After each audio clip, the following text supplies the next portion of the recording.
Hey everyone, this week is the week. I'm heading off to Phoenix for my world title championship.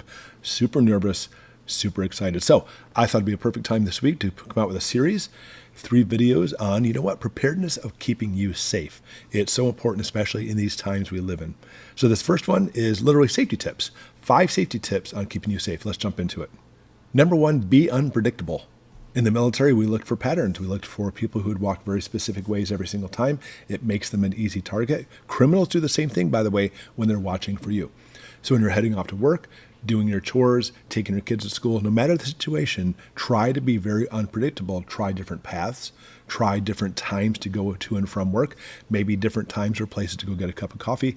Whatever you do in your patterns, in your lifestyle, make sure you do it very unpredictably, because they want to look for, criminals look for predictable patterns. They see you walk by, maybe you have a nice purse.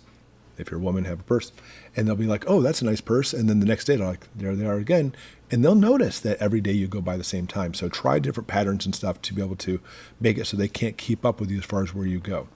With that specifically, you want to make sure that if you are in a situation to come after you, even though you're being unpredictable, just make sure it's going to happen in a public place. You want to make sure you go in different paths, but those paths should not include dark, sinister, scary alleys. Public places, so that way if they confront you, it makes a big scene. Criminals don't like that kind of stuff. Number 2, carry weapons. And there's a whole host of weapons, obviously, and I always recommend that you train and drill and prepare with a firearm. If you carry one, don't just carry one and think that tool is going to keep you safe if you don't know how to truly use the tool. But there's a whole host of weapons, by the way.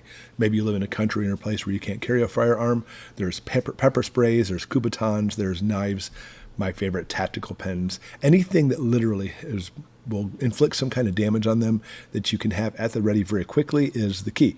Because when they see you, and hopefully they won't paint you as a target, but if they do, they just paint you as a person, but suddenly now they have a tactical pen in their face or some kind of knife or a firearm. It'll make them very quickly run away, because a lot of criminals, by the way, if you didn't know this, they are looking for just a very quick grab of whatever they were trying to get, and they don't want trouble. A lot of times when you start bringing trouble, immediately they take off somewhere else. But again, I really stress, no matter what weapon you carry, you practice with that weapon. Number 3, so vital, walk with confidence. First off, by the way, try not to get noticed in the first place. That's what Gray Man's all about. Make it so they don't even see you. But if they do, which, is going to happen, you want to make sure you walk with confidence. You want to be what's called a hard target. Make it so when they see you, they're like, no, I don't really want to mess with that person. Because criminals, they literally don't have alternate plans. They don't simply say, oh, I'm going to give up and go home. They'll just look for another victim. I mean, sorry for that new victim, but you really have to look out for yourself. Make sure they're not going to go after you. So walk with confidence, look tough, look at the people, stare them with that stink eye. Whatever you need to do to make sure that they realize you're not going to be an easy target. Because at that point, they'll probably leave you alone. Number 4, follow your instincts. And this is not some kind of magical exercise where oh, I definitely know I have the force and I know exactly what's happening here. There's a disturbance in the force. Not at all.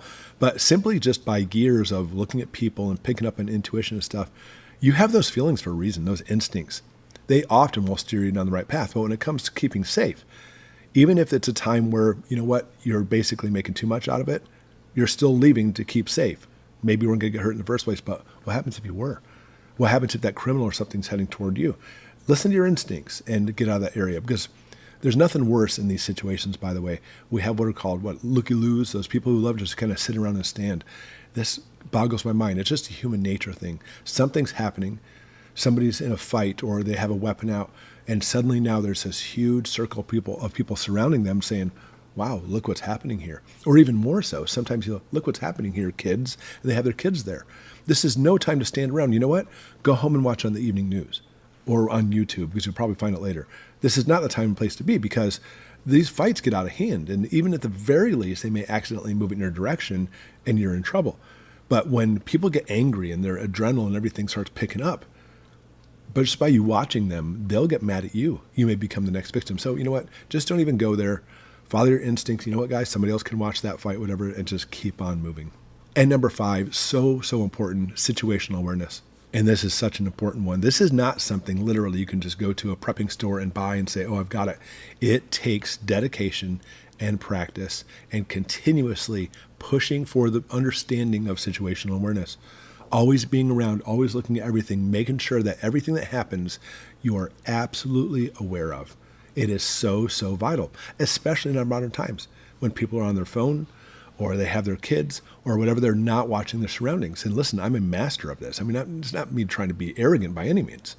But since I look at everybody everywhere I go, 95% of the people are not looking around. They're at their phones. Sometimes a couple people kind of look around, and then sometimes there's one person who will look at your eye and you look at them and you realize either they are going through situational awareness or they're the criminal or causing problems. But most people do not have this, and it's so vital you understand how to do this.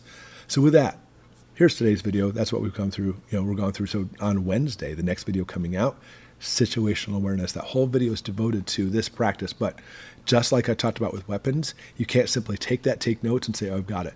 It takes lifelong understanding and practice to be able to master this. You must become a master of situational awareness, and that alone very well could keep you alive.